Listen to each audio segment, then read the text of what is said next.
What if we found out Lincoln was a total Thomas fraud? Jefferson, right? Right, they all stole the election. Like, what? Had people assassinated that voted incorrectly. Gosh. It's amazing. But Lincoln ran and lost like 5 times or something, right? Before did he really? won. I don't remember if it was for president or when he ran for a different office, but Back then, they would stand in front of the whole town, like on a literal soapbox, and talk for hours. Yeah. Hours and hours in front of everybody. Yeah. Explaining what they were going to do. yeah, amazing. So you gotta imagine that when this Zapruder film came out, that was a moment where, like, you gotta also realize this is like during the time of the Vietnam War. So there's already massive distrust in government. And people are like, well, you know, what happened exactly? And then the books start coming out.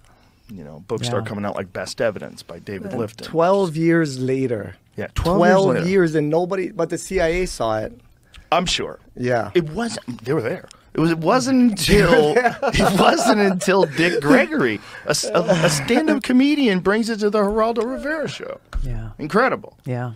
That's amazing. Yeah, right? it's I incredible. thought it was 2 years. It came out 2 years late, but wow, 12 years. 12 years. You know? Yeah, so 75. So, you know, just imagine something that happened 12 years ago for us. Like, what? 2011? Which, by the way, that sounds crazy. It does. That's great. 2011 That is was crazy. 12 years ago? I know. Like, what the fuck is That is happening? Time is insane. flying. Too Man, fast. And it what is. what a world we live in now, where even if the government tried to withhold information or tries to, as they do, with social media and all these different platforms, it's very, very hard.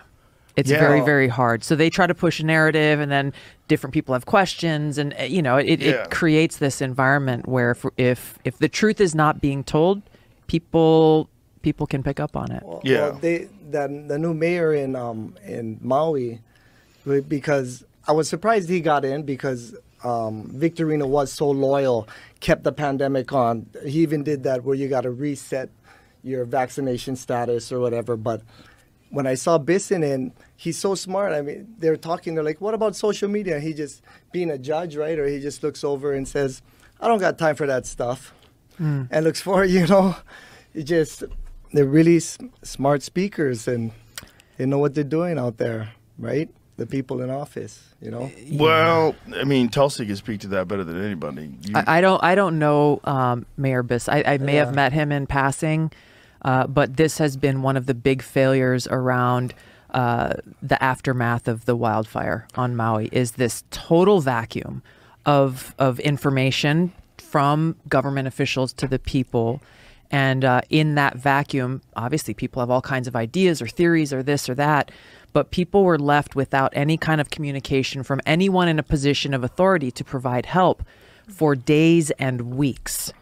And it created massive problems. And so, you know, the immediate line of response needed to come from the county and from the mayor and from their emergency response director.